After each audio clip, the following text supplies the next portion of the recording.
Okay guys, so this is a quick video on how to reference other songs properly. So why is referencing other music so important? Well, if we want our music to stand a chance of being played by DJs alongside other music or have it played on the radio for instance, it's important that our music stands up against these and we're comparing it to the best of our genre. Now, whilst every mix is of course different and they can't be treated in exactly the same way, referencing other music can help get a handle on things, especially if you lose objectivity, which is very easy to do, especially if you've been mixing a song for quite a while. So let's look at how to do this effectively and successfully. So firstly, it's important that the songs that you're referencing are known to you. That is, you know them well, you know how they sound on other systems, so you can get an accurate representation of how things ought to sound.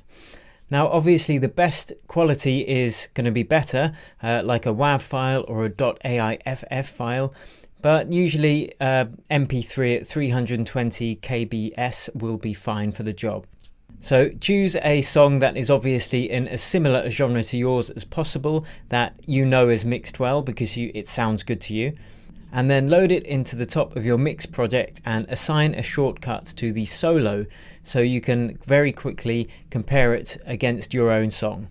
Now, it's extremely unlikely that your reference song will be unmastered, so we need to account for this change in volume because mastered songs usually sound better to our ears because they're louder, and we can either do this by ear, so we just take the volume of the reference track right down and slowly bring it up until when you're soloing it and unsoloing it, it sounds at a similar level to your mix. Now, the other more accurate way of doing this is with a VU meter, and I'll show you an example of me doing this at the end of this lesson so you can get an idea. Now, it's important not to get too caught up in referencing. It can be used now and again, but don't try and match your mix exactly to the reference song because they're different songs with different elements.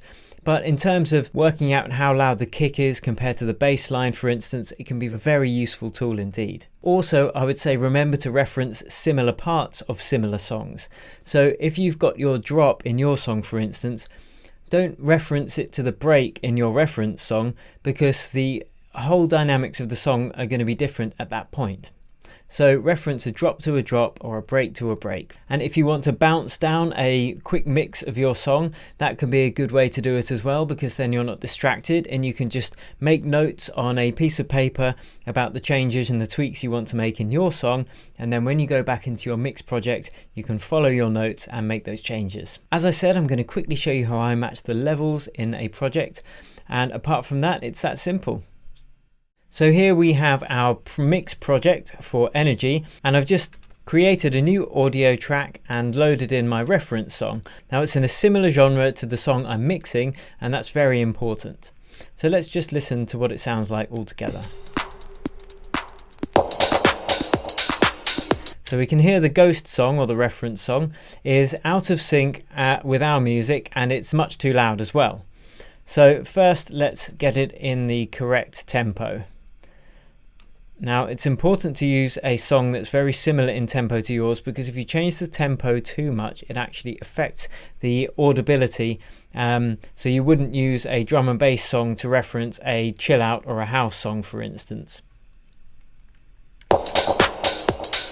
And you can use warp in whatever DAW you're using. But as we can see, this Ghost song is actually 123 BPM, which is the same as our song, so that's perfect.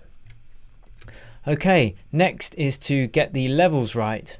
So if we go to the busiest part of our song, if you recall in the last lesson, we had it so our song was bumping just around minus 18 dBFS average, or using the bumped meter, about 0.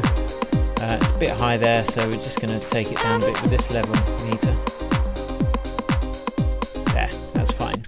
So we're going to match the level using a VU meter. All we need to do is make sure that the Ghost track is bumping up at about 0 on the Vumped as well. So we will make the level adjustments with a utility plugin beforehand, or whichever level plugin your DAW has.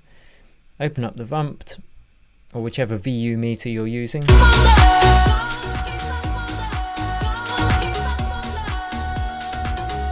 And make sure it's bumping up around 0.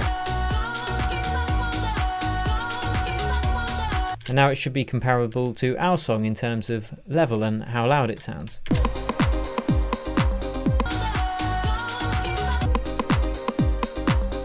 Now remember, we haven't mixed our song at all yet. We've just done the gain staging. Now don't get overly fixated on referencing and try and make your song sound exactly the same as the reference song, because it simply won't work. And we're going to go through the step-by-step method on how to get your song mixed perfectly in the very next module, and that is the meat of this course. So next we have a quick win exercise to wrap up this module, and then it's onwards and upwards. So I'll see you there.